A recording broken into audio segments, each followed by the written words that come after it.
닭을 키우는 그 양계 농장에서 제일 두려워하는 것이 조류 독감입니다. 한 농가에 조류 독감에 걸린 닭 한 마리가 발견이 되면 농가 전체의 닭을 살처분해야 합니다. 그리고 그 농가에서 직경 2km 반경 안에 있는 모든 농장의 닭과 오리는 다 살처분을 하게 됩니다. 양계 농가에 이 조류 독감이 발생한 것처럼 모든 것이 완벽하고 또 풍성하고 부족함이 없는 에덴 동산에 죄가 들어왔습니다. 그것은 아담과 하와가 하나님이 먹지 말라고 말씀하신 선악과 열매를 따먹은 겁니다. 최초의 사람이 하나님의 말씀을 고의적으로 거역했을 때 그에게 일어난 일은 엄청난 것이었습니다. 사람 사이에 사람 안에 수치심이 생기고 하나님에 대한 두려움이 생겼습니다. 여자에게는 이 출산의 고통과 남자에게 다스림을 받아야 했고, 남자는 먹고 살기 위해서 수고하며 일을 해야 했습니다. 그리고 에덴 동산에서 완전히 쫓겨나게 되었습니다. 그런데 제 결과는 그것이 전부가 아니었습니다. 사람과의 관계가 아주 파괴적으로 변했습니다. 오늘 말씀에 보면 가인이 그의 동생 아벨을 죽입니다. 그 살인이 이제 앞으로 계속 이어질 수많은 살인의 시작에 불과했습니다. 사람이 하나님의 말씀을 거역하고 하나님 관계가 단절되는 것이 작은 일 같은데 그 결과는 너무나도 엄청난 파괴를 가져왔습니다. 아담과 하와는 범죄했지만 생육하고 번성하라 하는 하나님의 말씀에 따라서 자녀들을 낳게 됩니다. 1절을 보면 아담이 그의 아내 하와와 동침하매 하와가 임신하여 가인을 낳고 이르되 내가 여호와로 말미암아 등남하였다 하니라. 아담과 하와는 에덴 동산에서 쫓겨난 후에 동침하여 한 아들을 낳게 됩니다. 하와는 그 아들의 이름을 가인이라고 했는데 그 말하기를 내가 여호와로 말미암아 등남하였다 이렇게 말합니다. 이건 그 하와가 신앙적인 말을 하고 있는 겁니다. 하와는 이어서 동생을 낳습니다. 2절을 보면 그가 또 가인의 아우 아벨을 낳았는데 아벨은 양치는 자였고 가인은 농사하는 자였더라. 가인의 이름의 그 히브리어의 의미는 얻었다 하는 뜻입니다. 하나님으로부터 얻게 되었다는 겁니다. 그런데 이 아벨은 히브리어로 하벨인데 숨 혹은 허물한 의미가 있습니다. 아벨은 곧 죽게 될 것이기 때문에 이런 이름을 지었는지 모르겠습니다. 그리고 하와가 이제 아벨을 낳았을 때는 가인이 낳았을 때처럼 어떤 신앙적인 말을 하지 않습니다.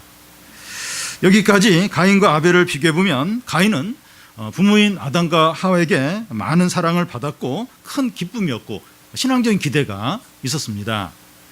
반면에 아벨은 가인만큼 부모에게 기쁨이 되지 못했고 어떤 신앙적인 기대도 없었습니다. 근데 잠시 후에 나오겠지만 가인은 믿음이 없어요. 또 불순종한 자였고 반면에 아벨은 믿음의 사람이었고 순종하는 자였습니다. 성경에 보면 형과 동생이 나오는데 형은 버림을 받고 동생이 장자로 선택을 되는 경우가 많습니다. 아브라함의 아들 중에서도 형이 이제 이스마엘은 버림을 받고 이삭이 선택을 받았고 에서와 야곱 중에서도 에서는 버림을 받고 야곱이 선택을 받았고 요셉의 두 아들인 므낫세와 에브라임 중에서도 므낫세가 이제 장남인데 므낫세 대신에 에브라임 그 동생이 장자로 선택을 받았습니다. 다윗은 8형제 중에 막내인데 다윗이 기름 부음을 받고 이스라엘 왕이 됩니다. 이 모든 것이 보여주는 게 뭔가 하면 하나님 나라에서는 역전이 자주 일어난다는 겁니다. 가인의 경우에는 처음에는 신앙으로 잘 출발을 했는데 어느 때부터인가 욕심과 교만이 들어오면서 형식적인 신앙만 갖게 되었습니다. 동생보다 훨씬 더 좋은 조건에 있었지만 이 욕심과 교만으로 형식적인 신앙을 갖게 된 겁니다. 그러면 형은 이제 버림을 받는 겁니다. 하나님 나라에서는 먼저 된 자가 나중되고 나중된 자가 먼저 됩니다. 오늘 오전에 우리 마태복음에서도 이 첫째 형은 이제 믿음이 없고 둘째가 이제 둘째 아들이 이제 믿음이 있고 이런데, 그러니까 이 먼저 된 자가 나중 되고 나중 된 자가 먼저 되는 일이 계속해서 일어납니다. 우리는 이 가인과 아벨을 보면서 이 두려움을 가지고 신앙 생활하는 우리 자신을 돌아봐야 합니다. 우리가 교회 생활을 하고 신앙적인 혜택을 누리고 있어도 살아있는 믿음이 없으면 버림받을 수 있다는 겁니다. 우리의 섬김이나 직분이나 신앙 경력이 우리 신앙을 보장해 주지 않기 때문입니다. 다음은 이 가인의 제사를 받지 않고 아벨의 제사만 받으시는 이유입니다. 가인과 아벨이 하는 일이 각각 달랐습니다. 가인은 이제 땅을 갈면서 농사 지는 일을 했고, 아벨은 목축을 하는 양을 치는 그런 일을 했습니다. 그런데 가인과 아벨이 먹고 살기 위해서 일만 한 게 아니라 여호와께 제사를 드렸습니다. 가인과 아벨이 하나님께 어떻게 제사를 드렸습니까? 3절부터 4절 3번절까지를 보면, 세월이 지난 후에 가인이 땅의 소산으로 제물을 삼아 여호와께 드렸고, 아벨은 자기도 양의 첫 새끼와 그 기름으로 드렸더니, 가인은 농사를 지으니까 수확물 중에서 이제 하나님께 드렸고, 아벨은 목축을 하니까 양의 첫 새끼를 하나님께 드렸습니다. 그런데 하나님은 이 두 사람의 이 제사에 대해서 어떻게 반응을 하십니까? 4절 중간부터 5절 상반절까지 보면, 여호와께서 아벨과 그의 제물은 받으셨으나 가인과 그의 제물은 받지 아니하신지라. 하나님께서는 가인이 드린 농산물은 받지 않으시고 아벨이 드린 양의 첫 새끼를 받으셨습니다. 하나님께서 가인의 제사를 받지 않으시고 아벨의 제사만 받으신 이유가 무엇입니까? 이 두 가지로 이유를 한번 생각해 볼 수 있는데, 하나님은 이 곡식 제사보다 짐승 제사를 더 좋아하신다는 겁니다. 그런데 레위기에 보면 하나님께서 이 곡식들에 대한 제사를 소제라고 하는데, 소제도 기쁘게 이렇게 받으시는 것으로 되어 있습니다. 그래서 이것은 적당한 이유가 되지 못합니다. 하나님은 가축의 제사는 좋아하고 이런 곡식은 싫어한다. 그래서 가인의 제사는 안 받고 아벨의 제사는 받았다. 그건 이제 어떤 바른 이유가 아닙니다. 다른 하나는, 하나님은 재물보다도 사람의 중심을 더 중요시 여긴다는 겁니다. 사람은 외모로 보지만 하나님은 중심을 보십니다. 그래서 방금 읽은 말씀에서 하나님은 이 아벨과 그의 이 제물은 받으셨으나 가인과 그의 제물은 받지 않으셨다고 말씀하는데, 이 제물 앞에 사람이 먼저 와요. 가인과 가인의 제물은 받지 않으시고 아벨과 그의 제물은 받으셨다. 그래서 제물 앞에 사람이 와요. 그래서 제물과 함께 사람을 받고 또 사람을 안 받고, 이렇게 이제 표현이 되어 있습니다. 히브리서 11장 이제 4절 말씀에 보면, 믿음으로 아벨은 가인보다 더 나은 제사를 하나님께 드림으로 의로운 자라고 하시는 증거를 얻었으니, 이렇게 되었습니다. 아벨과 가인의 제사의 차이는 농산물과 가축의 어떤 그런 차이가 아니라 믿음의 문제라는 겁니다. 가인은 믿음이 없이 제사를 드렸고, 아벨은 믿음을 가지고 제사를 드린 겁니다. 하나님께서 중요하게 여기는 것은 사람의 어떤 마음이고 신앙입니다. 신앙이 어떠냐 하는 겁니다. 그래서 우리의 중심과 믿음이 바르지 못한 상태에서 기도를 하고 또 예배를 드리면 하나님이 받지 않으십니다. 예배로 나오는데 그 예배당 마당만 밟을 수 있다는 겁니다. 예배하러 나와서 진정한 기도나 또 회개나 이 말씀의 반응이 없이 돌아갈 수 있다는 겁니다. 그러면 하나님이 그 예배를 받지 않는다는 겁니다. 근데 여기서 하나님이 가인의 제사를 받지 않고 아벨의 제사를 받은 걸 어떻게 알 수 있습니까? 어떤 학자는 이 아벨의 제물에 하늘에서 불이 내려왔는데, 이 가인의 제물에는 불이 내려오지 않아서 그 제사를 받든지 안 받든지 알 수가 있었을 거라고 그렇게 말을 합니다. 그러니까 엘리야가 이렇게 기도하니까 하늘에서 불이 이제 내려온 적이 있는데, 이제 그런 식으로 이제 그렇게 했을 거다, 이제 그렇게 말을 하는데, 근데 제사에 하나님으로부터 불이 내려오는 그건 일반적인 어떤 그런 하나님이 그 제사를 받으시는 일반적인 방법은 아닙니다. 그래서 여기서 하나님이 제사를 받으시고 받지 않으시는 것은 이 제사를 드리는 본인이 알 수 있는 방법으로 나타났을 거다, 이렇게 이제 볼 수 있습니다. 하나님의 임재가 있는 예배는 그 예배를 드리는 사람이 알 수가 있습니다. 하나님이 이번 예배에 우리에게 말씀하셨고 또 찾아오셨고 우리를 만나셨다는 것을 예배드리는 본인이 그걸 느끼는 거예요. 하나님이 찾아오셨구나, 예배의 은혜를 주시는구나, 나에게 말씀하시는구나. 예배드리는 본인이 그걸 느끼게 됩니다. 하나님의 임재가 있는 예배에는 영광이 있어요. 또 기쁨이 있고 감격이 있습니다. 또 큰 기쁨은 아니더라도 어떤 이렇게 기쁨이 있는 거예요. 또 회복이 있고 은혜가 느껴집니다. 그런데 하나님의 임재가 없는 예배는 아무 일도 일어나지 않습니다. 기쁨도 없고 회복도 없고 예배를 드리기 전과 후가 똑같고 오히려 예배를 드리고 나서 상태가 더 안 좋아집니다. 가인의 경우가 그랬습니다. 가인은 이 자기의 제사를 하나님이 받지 않은 것을 이제 깨닫고 어떻게 반응을 합니까? 5절 중간에 보면 가인이 몹시 분하여 안색이 변하니. 여러분, 이 하나님이 가인의 제사를 받지 않으신 것은 가인에게 유익한 겁니까? 아니면 안 좋은 겁니까? 가인에게 유익한 겁니다. 하나님이 가인의 제사를 받지 않으므로 가인이 자신의 영적인 상태를 깨닫도록 하는 겁니다. 가인 자신의 이 불신한 상태를 깨닫고 회개하고 다시 하나님께 돌이키도록 하는 기회가 될 수 있습니다. 학생들에게 성적이 한 번씩 나쁘게 나오는 경우가 있는데 좋은 기회예요. 좋은 기회입니다. 그러니까 공부를 안 했는데도 성적이 계속 잘 나와요. 그러면 이 학생은 진짜 중요한 시험에서 망치게 됩니다. 근데 막 열심히 했는데도 성적이 잘 안 나오고, 이게 학생에게 좋은 기회가 될 수 있습니다. 시험 성적이 안 좋게 나오면 기분이 나쁘고 이제 힘들지만 자기 실력이 이 정도구나 하는 것을 깨닫고 다시 도약할 수 있는, 더 열심히 할 수 있는 그런 기회가 되기 때문입니다.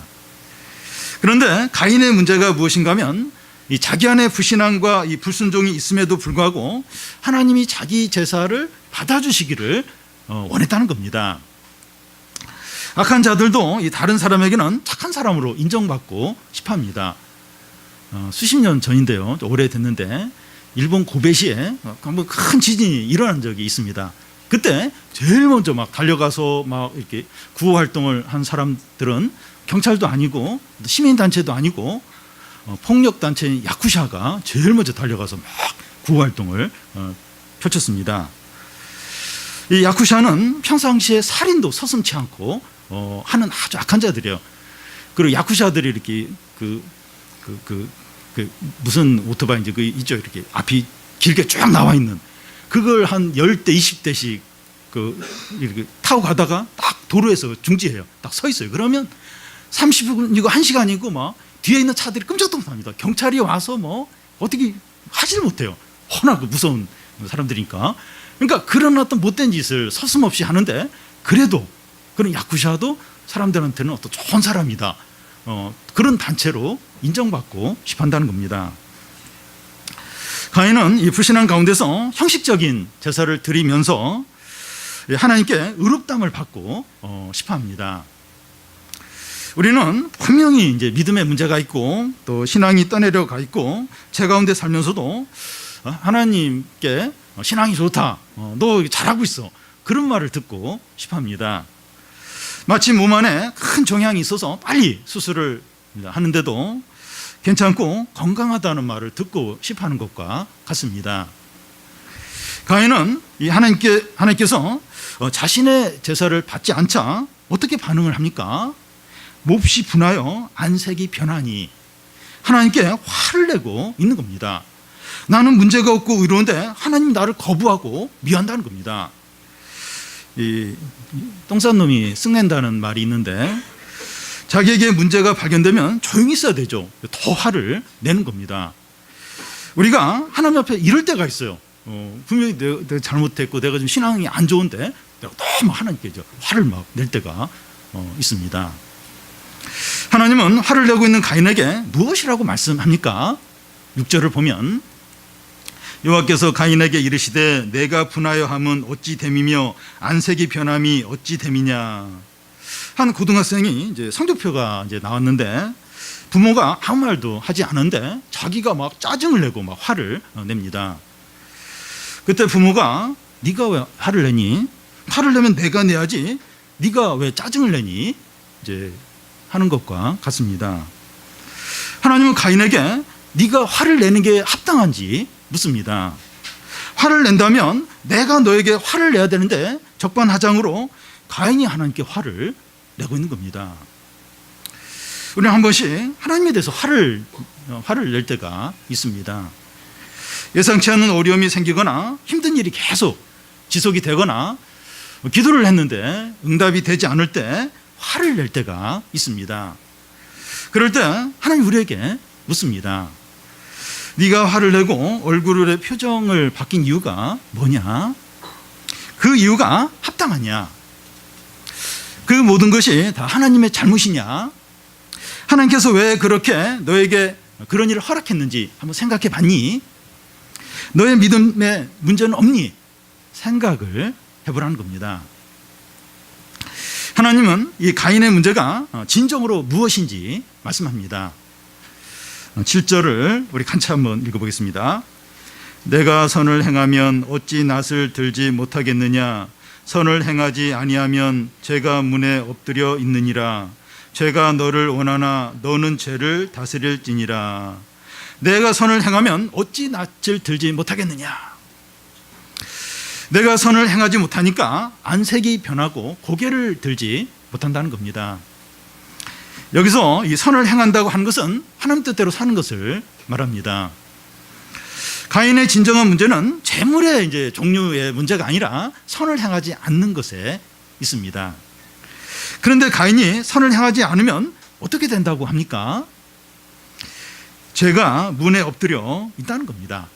이 엎드려 있다고 하는 것은 이 동물의 왕국 같은 그런 프로에 보면 사슴이나 표범이 그 앞에 그 사슴이나 또 얼룩말이 있을 때 이렇게 최대한 가까이 접근해요. 그래서 다 웅크려 가지고 기회를 엿보는 것을 볼 수 있습니다. 그걸 얘기해요. 그걸 이야기합니다. 제가 짐승처럼 문 앞에 다 웅크리고 앉아서 사람이 나오기를 기다리는 겁니다. 그럼 뭐 꼼짝없이 죄에게 당할 수밖에 없습니다.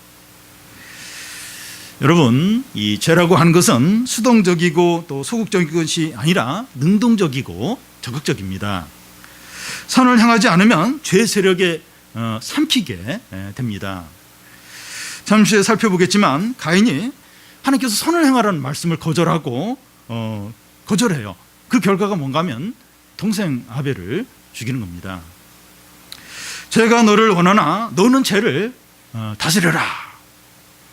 죄가 얼마나 적극적인지 모릅니다. 죄가 가인을 강하게 지배를 하려고 합니다. 사단은 하나님의 백성이 타락하도록 과감하게 투자를 합니다. 사단은 어떻게 해서든지 하나님의 백성들이 죄를 짓도록 막 충동질을 해요. 그리고 막 그러도록 엄청나게 투자를 아낌없이 합니다. 삼손이 이제 유혹에 넘어지도록 그 사단은 막 그 미인 그 드릴라를 시켜서 막 유혹을 하고 은 5,500개를 그 드릴라에게 막 이렇게 하면서 그 삼손이 넘어지도록 그렇게 한 것을 볼 수 있습니다. 죄의 세력이 얼마나 집요하고 강한지 모릅니다. 하나님은 가인에게 죄의 욕구에 대해서 어떻게 하라고 합니까? 너는 죄를 다스리라는 겁니다. 이 말씀은 죄의 욕구에 끌려가지 말고 저항하고 싸우라는 겁니다. 그런데 이 말씀은 가인이 죄를 이길 수 있는 능력이 있다, 그런 의미가 아닙니다. 하나님께 자기 죄의 문제를 가지고 나가라는 겁니다. 자기 안에 있는 죄 문제를 기도하라는 거예요. 그러면 이 하나님이 죄를 이길 수 있는 능력을 주십니다. 하나님께 나아가 죄 문제를 위해서 기도하는 것이 죄를 다스리는 방법입니다. 그러니까 죄를 다스리라는 거예요. 죄와 싸우라는 거예요. 이건 그 죄 문제를 가지고 하나님께 나아가라는 거예요. 나아가서 그 문제를 기도하면 하나님이 죄를 이길 수 있는 능력을 준다는 거예요. 이게 죄를 다스리는 방법입니다. 우리 안에 여러 가지 죄의 욕구들과 충동들이 있습니다. 돈을 마음대로 쓰고 싶은 욕구가 있고, 술이나 성적인 유혹이나 세상 문화를 마음껏 즐기고 싶고, 어떻게 해서든지 성공하고 인정받고 싶은 욕구들이 있습니다. 이런 욕구들이 얼마나 강한지 모릅니다. 저는 이제 청소년 사역을 하면서 청소년들이 참 유혹에 이렇게 빠질 수 있고 청소년들이 참 영적인 그게 좀 심각하다 뭐 그런 생각을 많이 해왔어요. 근데 점점 깨닫는 것은 고등학교를 졸업하고 그때가 제일 특히 1년 그 대학 1학년 대학 졸업하고 그때가 제일 어렵더라고요. 제일 위기더라고요. 그때는 탁 풀리는 거예요. 풀려서 이제 또 성인이 되면서 뭐 이 유혹들이 또 막 이게 몰려오는데 이게 감당이 안 돼요. 뭐 술이나 담배나 어떤 이성적인 어떤 유혹이나 이게 너무 많이 이 세상 이게 거침없이 이걸 어떻게 이기냐, 어떻게 이런 유혹들을 어떻게 이기냐, 굉장히 강해요. 굉장히 이걸 거절하기가 얼마나 힘든지 모릅니다. 어떻게 해야 됩니까? 이런 제 욕구와 싸우고 다스려야 합니다. 사람들과의 관계에서 어쩔 수 없었고 상황이 어쩔 수 없었고 남들이 다 하기 때문에 어쩔 수 없다고 말하는 것으로는 면책이 안 됩니다. 그렇지 뭐 그 상황에서 어떻게 하겠어, 남들 다 하는데 그래도 괜찮아 그렇게 될 수 없습니다. 죄를 다스리라는 거예요. 죄를 다스리라는 겁니다. 죄 짓는 것은 전적으로 우리의 책임이라는 겁니다. 자신의 책임이라는 겁니다. 그래서 우리는 기도하지 않을 수 없습니다. 본인이 우리 젊은 청년들이 청소년들이 기도를 해야 되는데 기도를 보통 안 해요. 그러니까 부모가 해야 되는 거예요. 교인들이 해야 되는 겁니다. 이들을 위해서 기도하지 않을 수 없습니다. 만약에 우리가 기도하지 않고 하루를 살고 한 주를 산다면 죄를 전혀 다스릴 수 없습니다. 기도를 하고 성경을 읽고 예배를 드려도 유혹에 넘어가는데 기도를 하지 않아요. 또 그렇게 애를 안 써요. 이길 수가 없어요. 어떻게 이깁니까? 어떻게? 딱 그 사자가 표범이 앞에 그 사슴과 얼룩말을 딱 덮치려고 웅크리고 기회를 엿보고 있어요. 어떻게 피합니까? 어떻게? 죄가 그럽니다. 근데 기도를 안 해요. 본인은 안 해요. 부모라도 해야죠. 부모라도. 교인이라도 해야죠. 네. 기도를 해야 됩니다. 네. 죄는 너를 원하나 너는 죄를 다스리라. 죄가 너를 원한다는 거예요. 너를 지배하고 마음껏 끌고 가기를 너무나 원한다는 거예요. 근데 너는 죄를 다스리라는 겁니다. 매일 매 순간 하나님께 부르짖지 않을 수 없습니다. 우리 부모님들 부르짖지 않을 수가 없어요. 모르잖아요. 그 하루 동안 뭐 하는지, 또 지방에 가 있으면 어떻게 지내는지 모르잖아요. 일일이 다 얘기를 하겠습니까? 모르잖아요. 근데 죄가 원해요. 우리 각 사람 원해요. 지배하기를 원해요. 죄가 끌고 가기를 원해요. 웅크리고 서서 잡아먹으려고, 끌고 가려고 수단과 방법을 안 가립니다. 어떻게 기도를 안 할 수 있겠습니까? 이런 상황인데 부르짖지 않을 수 있겠습니까? 그리고 본인들도, 우리 청소년들, 우리 청년들 기도를 해야죠. 기도를 해도 유혹을 받는데 기도까지 안 하면 이렇게 말씀을 가까이 하지 않으면 뭐 100% 다 그냥 물려갈 수밖에 없는 거죠. 그래서 매일 매 순간 부르짖으면서 죄를 다스리도록 죄에 넘어가지 않도록 해야 합니다. 다음은 이 가인의 범죄입니다. 성경 전체에서 하나님이 어떤 사람에게 그의 본 모습을 보게 하고 회개하도록 말씀하는 경우가 많지 않습니다. 가인이 하나님의 말씀을 통해서 자신의 불신앙과 죄를 보았고 어떻게 해야 되는지도 알게 되었습니다. 그런데 가인은 하나님의 말씀을 들은 후에 어떻게 행동을 합니까? 8절을 보면 가인이 그의 아우에게 말하고 그들이 들에 있을 때 가인이 그의 아우 아벨을 쳐 죽이니라. 가인이 그의 아우 아벨에게 우리가 들로 나가자고 이렇게 말합니다. 산책을 하러 가자고 했든지 아니면 밭 일을 좀 도와달라고 했든지 이 아벨이 의심하지 않게 데리고 나갑니다. 가인은 아무도 없는 들에서 동생 아벨을 쳐서 죽입니다. 가인이 이렇게 한 것은 하나님의 말씀을 들은 후에 이런 악을 저질렀습니다. 가인의 범죄는 우발적이거나 충동적인 것이 아니라 계획적이고 의도적이었습니다. 사람이 죄를 짓는 것은 우발적이거나 충동적인 게 아닙니다. 어떻게 해서 그냥 갑자기 저도 모르게 찔렀어요. 돌로 쳤어요. 보면 막 상황이 그래서 막 우발적으로 이제 그런 경우도 없지는 않을 겁니다. 근데 이 죄라는 게 우발적이고 충동적인 게 아니라 사실 계획적이고 의도적인 거라는 겁니다. 가인은 하나님의 말씀을 듣고 다시 말해서 예배를 드린 후에 살인을 저질렀습니다. 사람이 예배를 드리고 나서 예배 드리기 전보다 더 악해질 수 있다는 겁니다. 우리가 예배를 드리는 예배가 형식적이거나 마음이 없는 예배가 되지 않도록 해야 됩니다. 예배에서 듣는 말씀과 은혜를 무시하거나 또 마음을 닫아버리거나 짓밟지 않도록 해야 됩니다.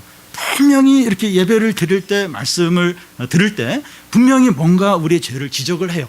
지적을 하고 우리 모습을 보게 합니다. 근데 마음을 싹 닫아버려요. 그 말씀을 무시해요. 그 은혜를 짓밟아 버리면 예배를 드리고 나서 더 그 사람이 악해진다는 겁니다. 놀라운 건 가인이 하나님 말씀을 다 들어요. 너는 죄가 너를 원하니까 죄를 다스려라. 왜 인상이 왜 그러냐? 그러면서 그 상태를 다 얘기해요. 그래서 그 죄를 더 이상 짓지 않도록 그렇게 말을 하는데 그 말씀을 다 듣고 나서 나가서 동생을 쳐서 죽인 겁니다.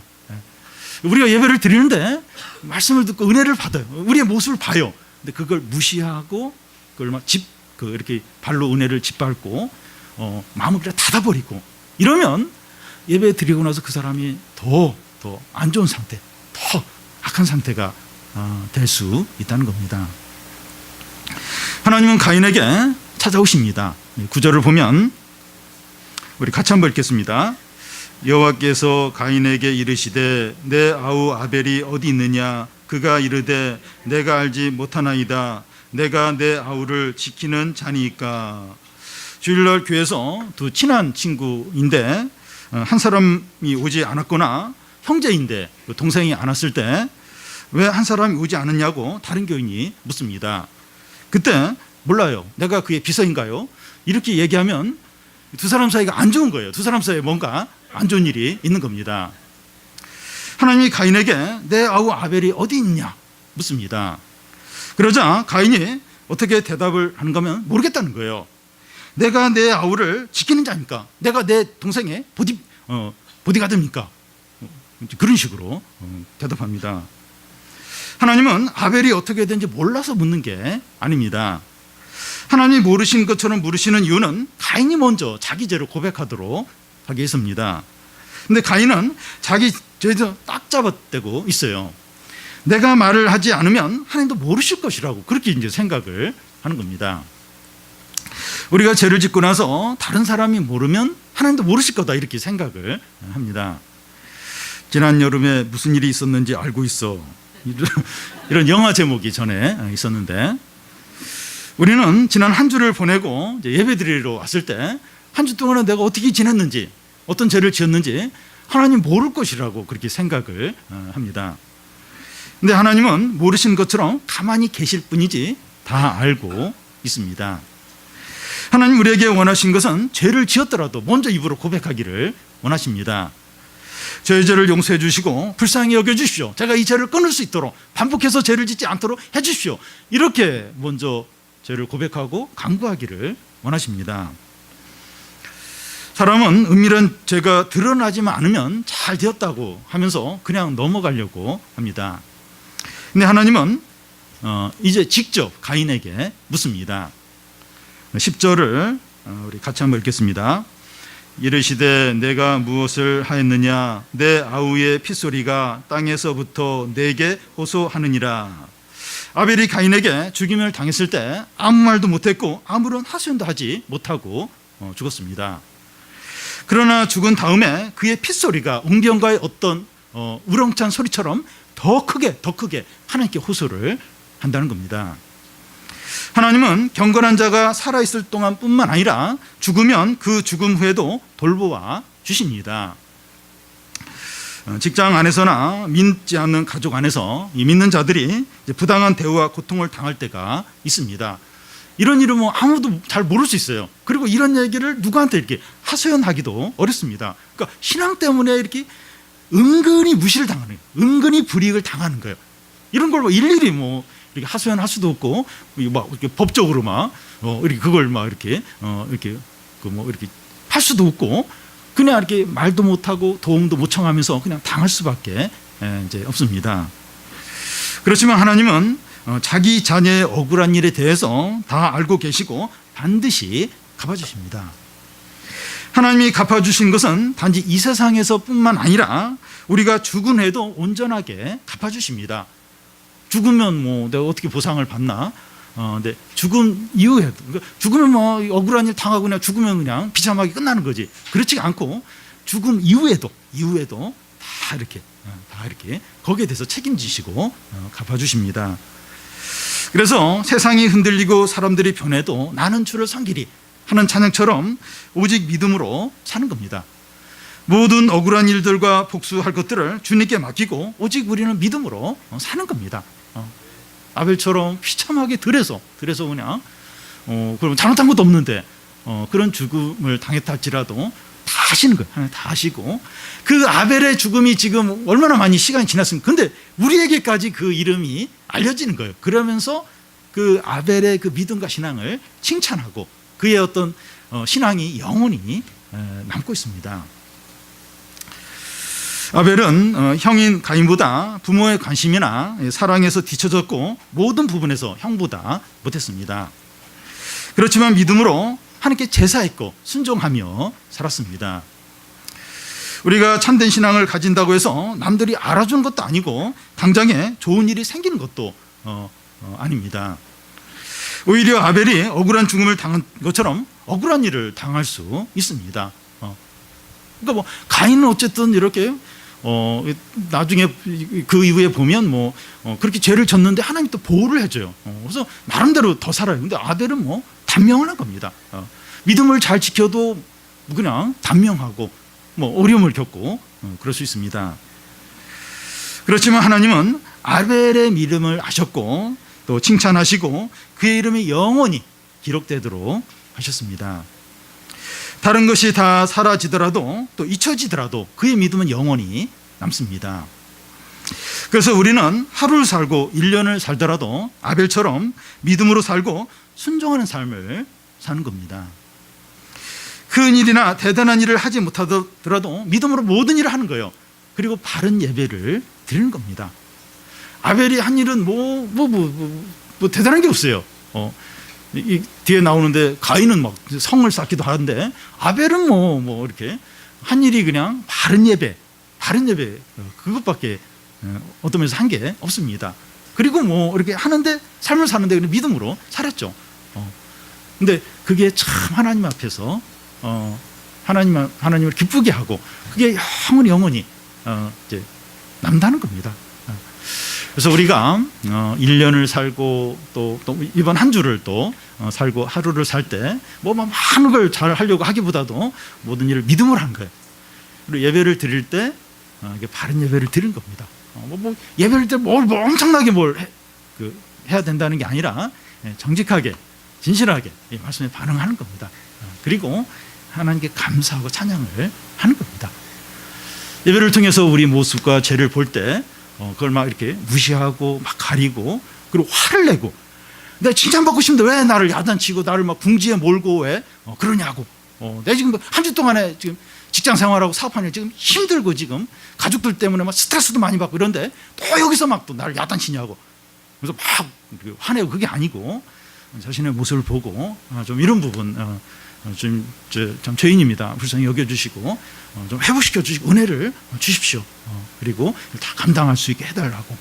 그래서 이렇게 반응을 하는 말씀 반응.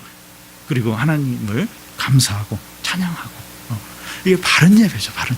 그래서 그 예배가 참 이게 살아있는 예배. 그리고 주님을 만나는 그런 예배. 주님을 찬양하는 예배. 그런 예배가 얼마나 하나님을 기쁘시게 하는지 모른다는 겁니다. 그것만 해도 영원히 이게 하나님께 남다는 겁니다. 그래서 우리는 매일 매 순간 아벨처럼 믿음으로 살고 또 순종하는 삶을 살아서 하나님께 영원히 기억이 되고 칭찬받는 성도들이 되시기를 바랍니다.